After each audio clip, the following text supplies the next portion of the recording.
Good morning, everyone. Today we'll be looking at the book of Ruth, beginning in chapter 4. This is our 6th of 7 weeks in the study of this book of Ruth. I labeled this as a message about Ruth's blessing, and we'll see it's much more than that. And specifically in this chapter, you could also call it a chapter on redemption. And you'll notice from our hymns today, we're singing about redemption in all of the hymns. And I just have a fun note. We used to, long ago at a church I was at, we used to have people give us backgrounds to the hymns so you would understand the words and why people wrote these things.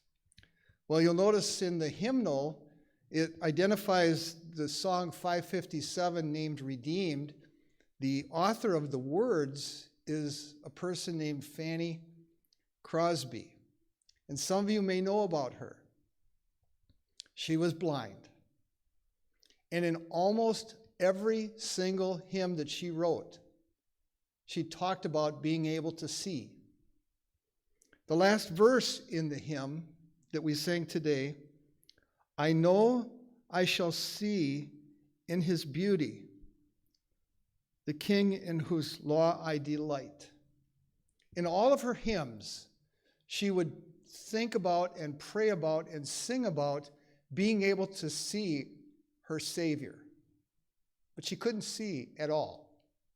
But by faith, she sung that with hope. And in our songs about redemption, sometimes we're in a place where we don't see any hope. And we have to sing by faith for it. And may God fill the gap between hope and reality in your life as we study today and see how the blessing on Ruth and Naomi can be extended to us as we obey and follow the Lord. So let's begin our study here now in this chapter 4. Ruth's blessing. We'll be covering 1 through 15, and then next week our intention is to finish the chapter and look at the lessons from the book. Some summary material, some review, and also expanding on a few things. Putting on our thinking differently and thinking God's way hat. When we look at things, we have to look at it from God's perspective and not ours. So this is week number 6 of our study in the book of Ruth. It seems to me like it's going too fast. I want to slow down and take more time, but this is the way things are and you fit in the scheme. Now in the Bible, there are 2 books named after women, Ruth and Esther. Now Ruth tells of a Jewish man marrying a Gentile woman, and Esther tells of a Gentile man marrying a Jewish woman. It's interesting how that is. The two are like pairs of each other. The book of Ruth gives a practical example of 2 main areas, gleaning as care for the poor and widows, and we studied this a couple weeks ago in chapter 2. And today in chapter 4, redemption and restoration of a family. Those are 2 of the main themes or doctrines in this book. It also covers in Ruth the kingdom and messianic genealogy from Perez to King David through Boaz and Ruth, and we'll study this next week. It's also overall a captivating account that is really easy to identify with and gives us models of behavior to follow where we see how the Lord blesses those who obey him. Boaz obeyed the Lord, Ruth obeyed the Lord, and they were blessed. We want to, I know there's this old thing, and this may date me a little bit, but in the old days there was an advertising campaign when Michael Jordan was playing basketball. And Nike had this theme that they would advertise, be like Mike. Remember that? Some of you? Okay. Well, I have an advertising theme today. Be like Boaz. Be like Ruth. Okay, it should stick in your head, you know. When the things get tough, be like Ruth, work hard. When it gets tough, be like Boaz. Do the honorable thing, okay? Follow their example, and we see the Lord will bless. As we review last week's study of Ruth, remember, for the details, check out the online recording. And I repeat this every week, but some of you aren't aware of that. It's available if you want to go back. And for those that are interested, if you're watching the stream, there's an option to click on closed captioning so you can have the words put right there for you. So, general outline of the book: loyalty, industry, loyal love, and blessings. Here's a study of what we've already looked at. A man takes his family to Moab due to a famine. The man died, his 2 sons marry, and after 10 years, the 2 sons also die, leaving 3 widows: Naomi, Orpah, and Ruth. Naomi hears the famine is over and returns to Judah. She asks her 2 daughters-in-law to return to Moab. Naomi gives them lots of reasons to return to Moab. Orpah leaves, but Ruth clings. And we see Ruth's beautiful testimony of loyalty in the middle of chapter 1. Then Naomi and Ruth finally return to Bethlehem, but Naomi is very bitter. Ruth takes the initiative to glean. She works hard and is noticed by Boaz. She meets Boaz. She eats with Boaz. Ruth is blessed and tells Naomi about the day. Last week, Naomi instructs Ruth how to approach Boaz. Ruth asks Boaz to redeem and marry her. Boaz replies to Ruth, and Boaz sends Ruth back to Naomi to wait for him to act. So Boaz starts acting. Chapter 4, verses 1 to 6, Boaz approaches the closest relative. Boaz makes his move. Now, Boaz is using wisdom and planning to lay out a sequence of events in a way that will coordinate to give him the best possible opportunity for the result he's hoping for. Now, is there anybody here that isn't hoping that Boaz gets the girl? I mean, at this point, the story is going on, and you're really, I hope he gets the girl, okay? So we're there with Boaz. Come on, I hope this plan works, right? In the book of Ruth, there are 2 special doctrines which I mentioned earlier: gleaning and redemption, among others. Now, gleaning, this is paralleled for us from Leviticus 23 and Ruth 2, is to care for the poor, widows, and foreigners, and we've already looked at that subject. Redemption, which is in Leviticus 25 and Ruth 4, is for the restoration of a family, land, possessions, and people. Our redeemer must be someone who is a kinsman, a blood relative, able to redeem and willing to redeem. Now, next week we'll look more into this, but today, as part of our service today, we're having a communion service. And it's a service of remembrance. And we are remembering our Redeemer, who was one of us. He was a man. He became a man. He was able to redeem. He paid the price. And he was willing to redeem. He gave himself willingly. He is our Redeemer. Redemption is for something, for property or land, for possessions, and for a person. And redemption is from something, from a place of bondage, by something, a payment of a price, and to something, to a state of freedom. Take a little bit of time here in Leviticus 25 and more next week on this. The Lord spoke to Moses at Mount Sinai, saying, "The land, moreover, shall not be sold permanently, for the land is mine." This is the critical part of redemption. The Lord says, this land is mine. It's not going to be sold permanently because you are aliens and sojourners with me. Thus, for every piece of property, you are to provide for the redemption of the land. So, the main point is that the land is the Lord's, and he has designed specific families to hold possession of the land. So if a person needs to mortgage or sell the land, he is really just loaning the land to someone else for their use until it can be restored back to the initial family. They truly never sell the land. They're selling the use of the land for a period of time. That's the idea here. And so the redemption will be to pay back whatever's due to get the land back to its original family. So the Lord built into the process every possible method to redeem or restore the land back to the original family.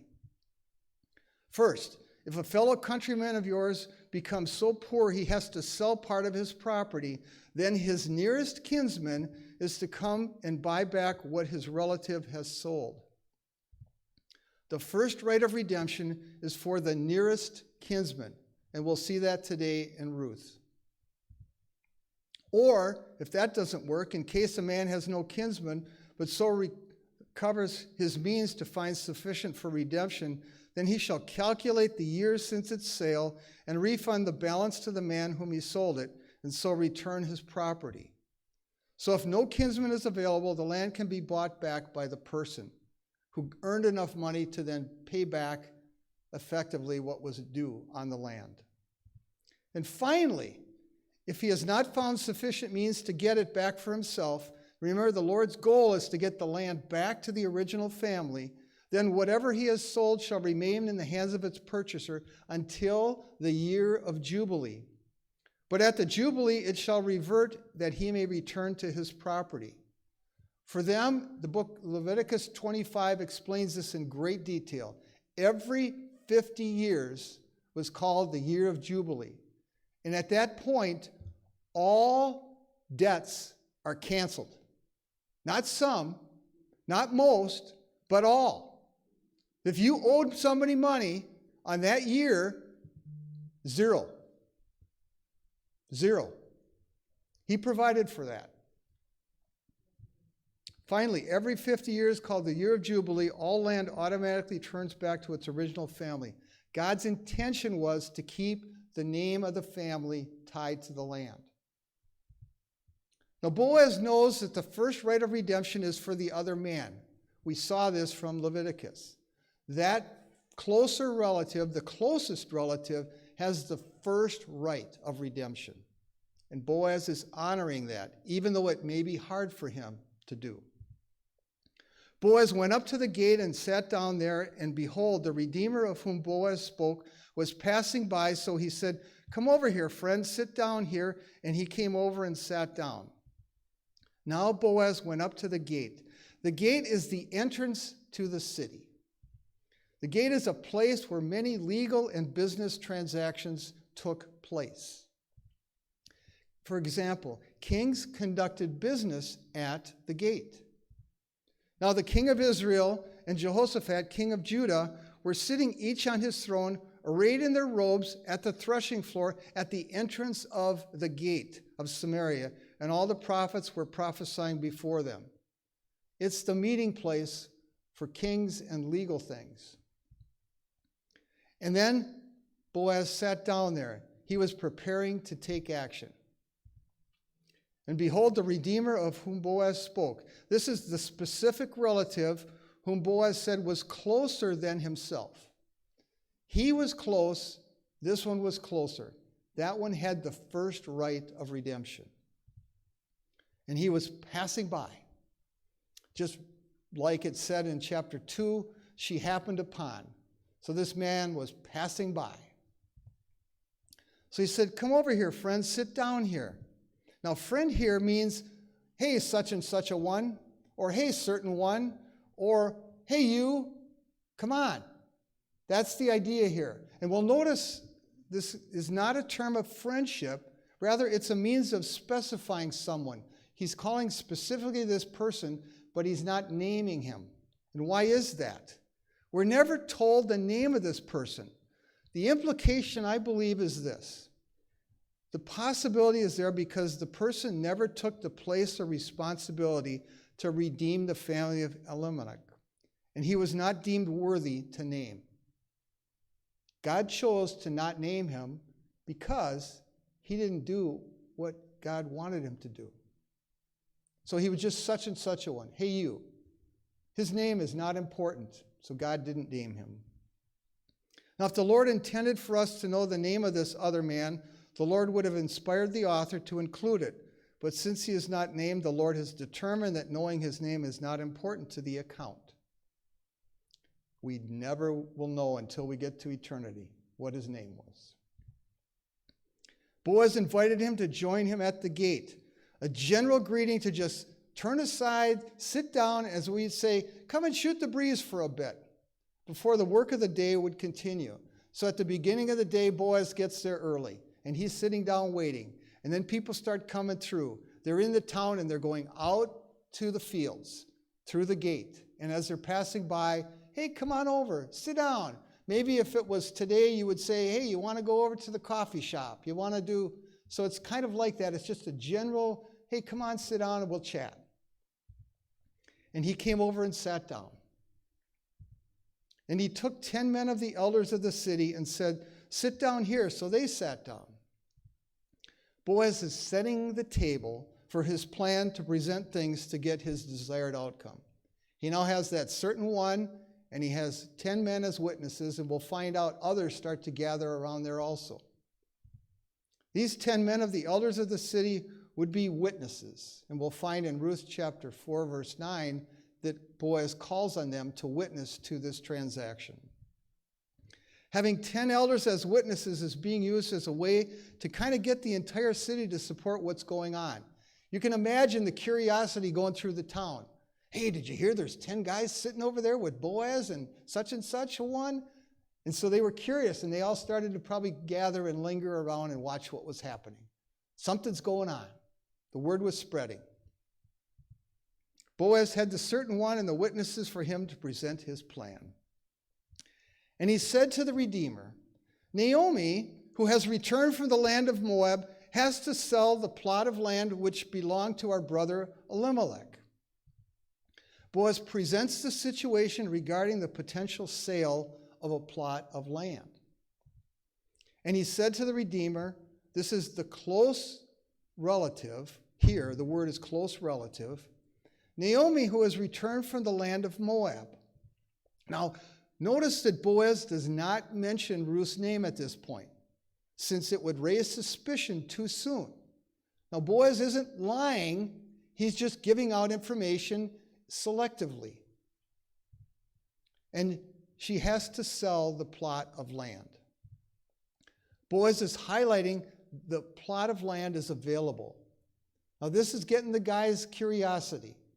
Here's something available, like you're driving down the road and you see a sign for a garage sale and you pull in. This is kind of like, boy, this sounds like a pretty good deal. I can pull in here and get some land, which belongs to our brother Elimelech.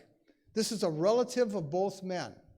Now, the exact relationship of these relatives isn't specified, just that they are related in some way, and that by being related to Elimelech, they are in a position to buy and redeem the land. Also, we're not told exactly how the land is being held, just that the connection is from Elimelech's family and Naomi, and it's available to be bought or sold, bought, and then redeemed. So I thought I would inform you, saying, buy it before those who are sitting here and before the elders of my people. If you will redeem it, redeem it. But if not, tell me so that I may know, for there is no one except you to redeem it, and I am after you. And he said, I will redeem it. The verse is a restatement of what Boaz had told Ruth the night before. There is someone other than me who has first right. Boaz tells the man of his first right to redeem the plot of land.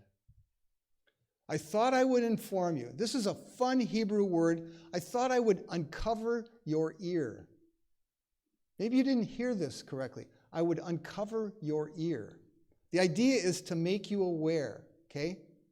It's not like he's whispering in his ear. He's uncovering his ear and saying, hey, did you hear about? Hey, did you hear about? That's the idea here. I thought I would inform you. Hey, did you hear about this? There's some land. Boaz is laying out the legal and logical case for the redemption of the land and property of Naomi's family. Buy it before those who are sitting here and before the elders of my people. Remember now, the crowd is gathering. Boaz is there, the certain man is there, the 10 elders there, and now a crowd is starting to form. So there's people watching out. Hey, what's going on? This is kind of interesting. I have surrounded us with all these witnesses. If you will redeem it, redeem it. You have first right. But if not, tell me so I may know. Now, if you choose to say no, say so I can know. For there is no one except you to redeem it, and I am after you.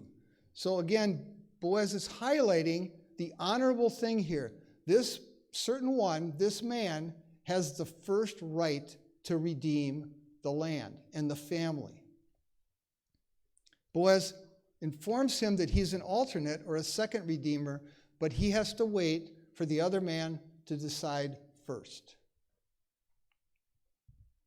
And he said, I will redeem it. What? That ain't the way the story's supposed to end, is it?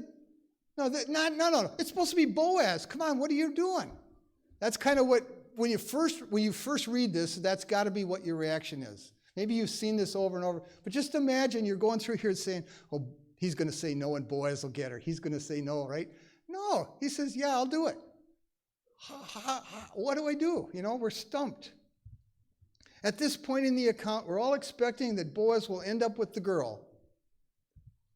But the man jumps at the offer to buy the land.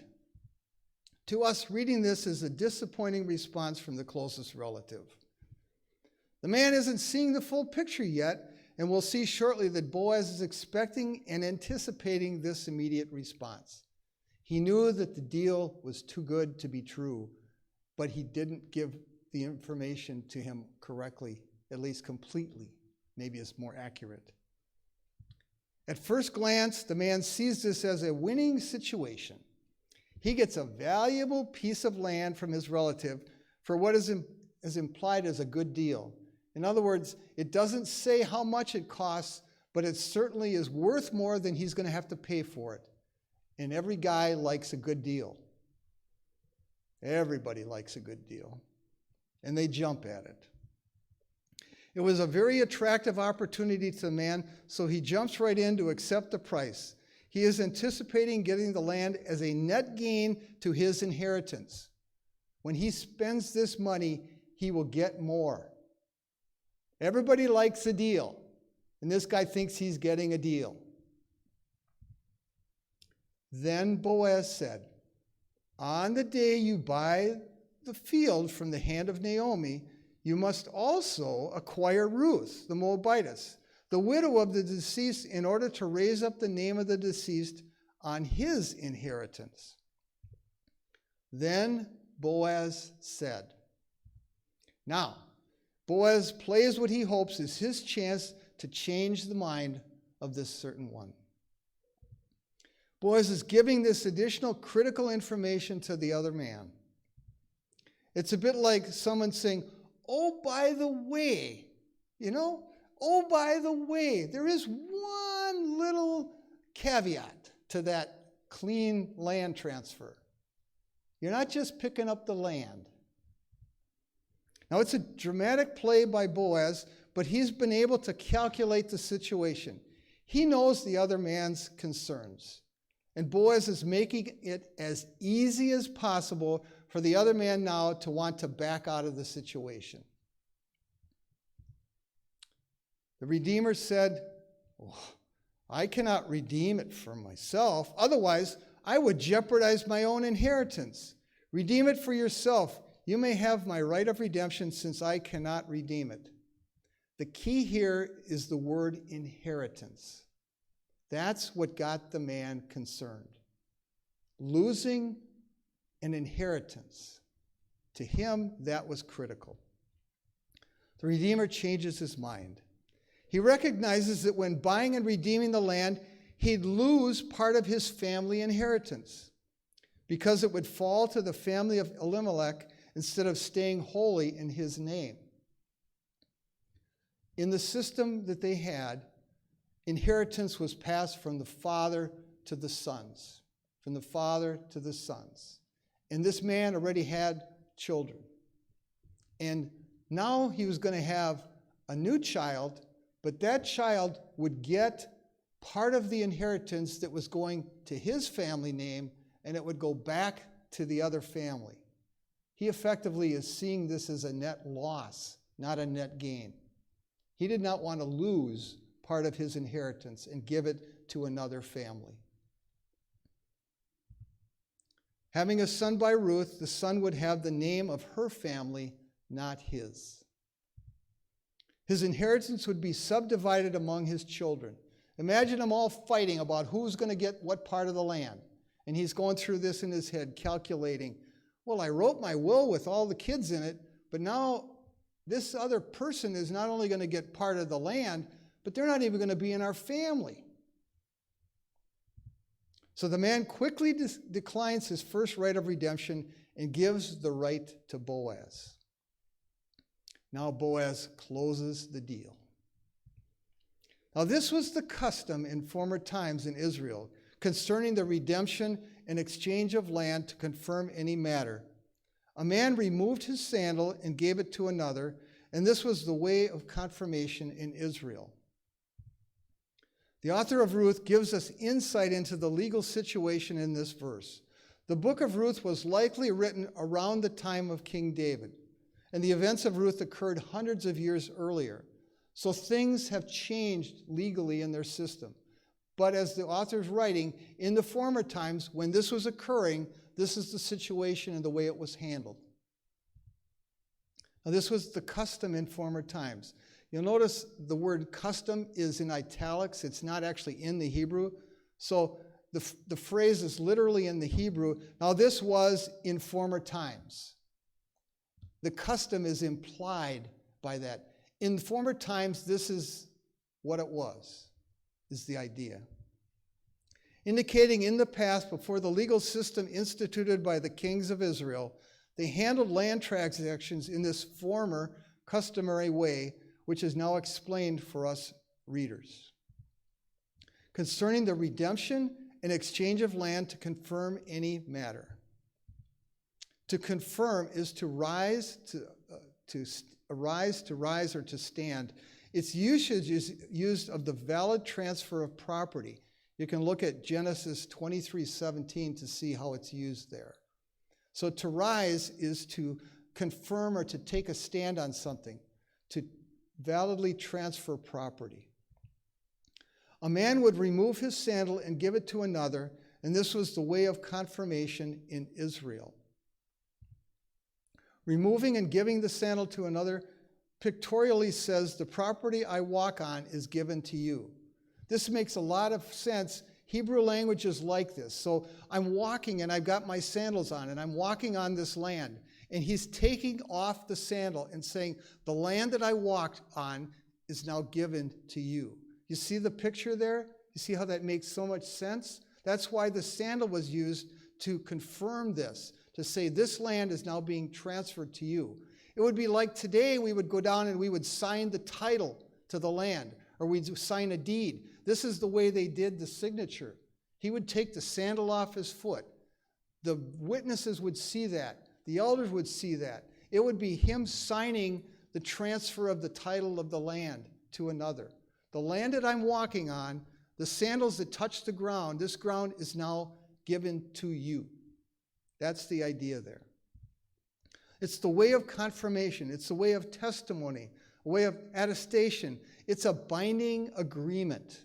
This is how they made things binding and legal. Bind up the testimony and seal the law among my disciples. That's the same word here. The testimony is binding. So the Redeemer said to Boaz, buy it for yourself, and he removed his sandal. He said to him what he was going to do. He took the sandal off his foot, and he basically signed the title over to the other man.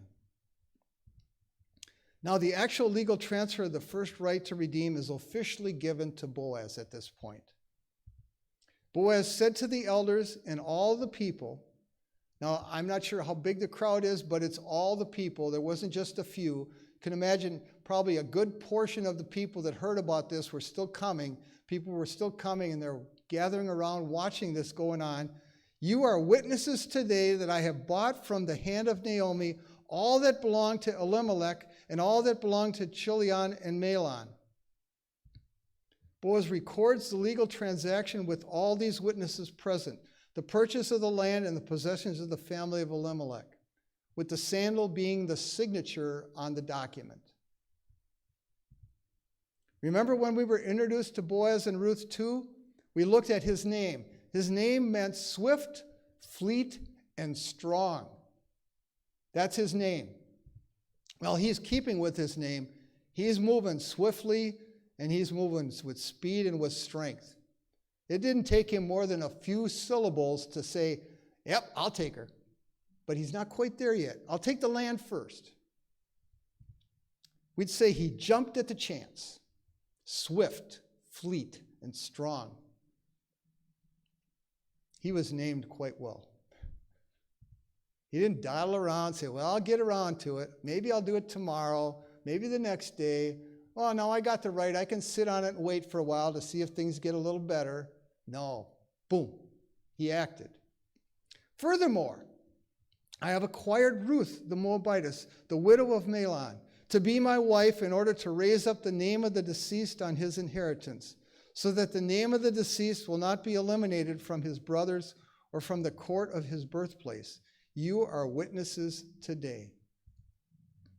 Boaz gets to what he really wants.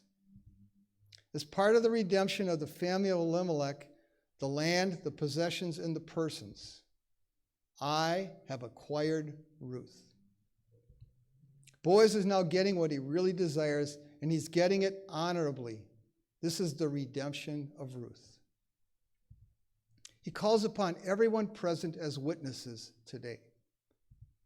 Now, all the people who were in the court and the elders said, we are witnesses. Now, the word here, court, is the same word as gate. We're in the court. It's now called a court here because you remember the gate is where legal transactions were occurring, and the translators have read into this correctly, that this is now actually not just a meeting place, but this is an official legal court. So that's the idea here, and that's why the word is changed. So from verse 1 to here in verse 11, the word court is used, probably appropriately because of that. All the people responded as witnesses and added to this prayer of blessing. This a prayer of blessing. So here's their prayer. May the Lord make the woman who is coming into your home. Now they call on the Lord to bless Boaz's wife and his home. Make her like Rachel and Leah, both of whom built the house of the Lord. They're asking for him to have the blessing of children in his home. And may you achieve wealth in Ephrathah and become famous in Bethlehem. A happy home, children, blessings of wealth and fame also. Moreover, they continue, may your house be like the house of Perez, whom Tamar bore to Judah, through the descendants whom the Lord will give you by this young woman. Moreover, may the house be like the house of. So adding to the prayers for them to be blessed with children in the line of Perez. Now, the house of Perez is mentioned here, and we'll find later, this is the first item where first time Perez is mentioned. Next week, we'll begin the study of the genealogy of the family through Ruth and Boaz, starting with Perez through King David. This is a line through Boaz toward the coming of the king. And that's probably one of the main reasons the book was put here, is to show that David was in the line of these from Israel. And he was a legitimate king of Israel. Naomi and Ruth are blessed. Boaz took Ruth, and she became his wife. And he had relations with her, and the Lord enabled her to conceive, and she gave birth to a son. The Lord enabled her to conceive. This is literally, the Lord gave her conception. The Lord didn't just sit back and allow it to happen. He gave it to her. He gave her conception. We do not know why Ruth did not have a child while married to Mahlon for 10 years. She was childless. We can imply from that somehow the Lord was keeping things that way. We don't know. He doesn't say.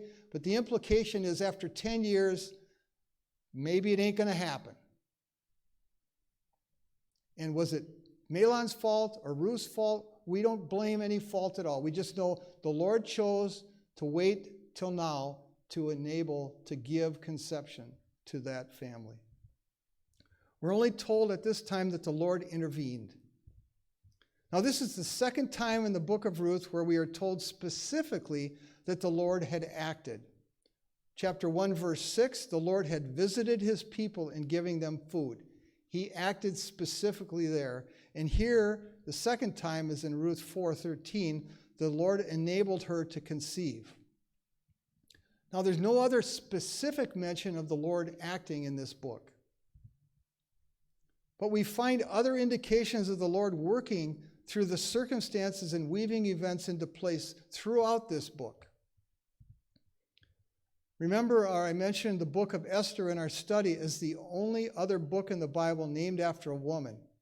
Of note, the book of Esther is the only book in the entire Bible that does not name God at all. You can look for it. It is not there. But in spite of that, it is clear from the book of Esther that the Lord is working, intervening, and moving in the affairs of life to achieve his plans. You may not see his name in the book of Esther, but you see the Lord. Verse after verse, page after page, over and over and over again. He's there. He's involved. He's intervening. He's scheduling. He's moving. He's changing. He's directing the hearts of people throughout the book without being mentioned. Then the woman said to Naomi, so first there was a prayer to the family, and now the women are specifically saying to Naomi, blessed is the Lord who has not left you without a redeemer today, and may his name become famous in Israel. The women are now playing a blessing specifically on Naomi. A redeemer today.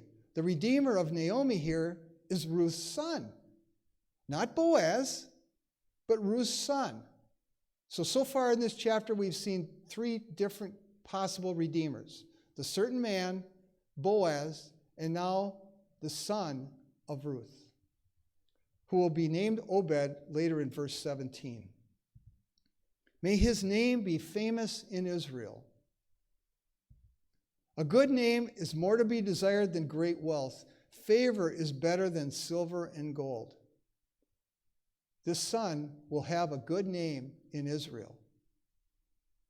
That's really desirable, to have a good name. May he also be to you one who restores life and sustains your old age. Grandchildren can spark up a grandmother. They do. Watch my mom when the grandkids come around. I watch other people when they see the grandkids. There's a spark. There's an energy in their heart. They get renewed and refreshed. He who loves you is better to you than 7 sons has given birth to him. So this is about Ruth's blessing on Naomi. She is better than 7 sons. Ruth has shown love to Naomi throughout this book. Ruth said, do not urge me to leave you or to turn back from following you. For where you go, I will go. Where you lodge, I will lodge. Your people shall be my people, and your God, my God. Where you die, I will die, and there I will be buried. Thus may the Lord do so to me, and worse, if anything but death parts you and me. Better than 7 sons. Boaz replied to Ruth, all that you have done for your mother-in-law after the death of your husband has been fully reported to me. how you left your father and your mother in the land of your birth and came to a people you did not previously know. Ruth doing this for her mother-in-law. Now, my daughter, do not fear. I will do for you whatever you ask, for all my people in the city know that you are a woman of excellence. They know what you've done for Naomi. They know how hard you've worked, how honored you've treated her. This is Ruth. Over and over again, what she's done. And now the ladies in the city are saying to Naomi, you are blessed by Ruth. This is full circle for Naomi. She was full, she came back empty, and now her life is refilling to overflowing. Sometimes the phrase is used, my cup runneth over. How could the Lord do this? She's probably sitting back there just, crazy with, Lord, I knew you were good. I knew I came back to this land because of what you said, but I had no idea how you would bless me. Imagine how much that feels like, to have overflowing in your life. This Ruth did that for her mother-in-law. The blessings of the Lord came to her. Now, Naomi had a hard time learning the lesson. She came along, but she did come back to the Lord.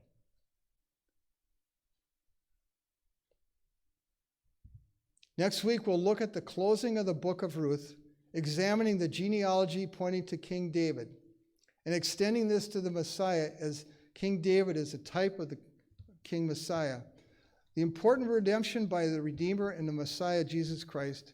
And finally, we'll look at some lessons from the book of Ruth. Now, I get this correct here. We'll be moving on to our communion service today, and next week we'll look at this in more detail. Redemption in the Old Testament is primarily about redeeming the land, possessions, and people. We find some new information about the redemption of us, the church, through our Lord. And we'll look at him today in the communion service. But consider this word from 1 Peter. Knowing that you were not redeemed with perishable things like silver or gold from your futile way of life inherited from your fathers, but with the precious blood as of a lamb unblemished and spotless, the blood of Christ. We were ransomed, we were redeemed, and we were restored by Jesus. May God bless the study of his word today.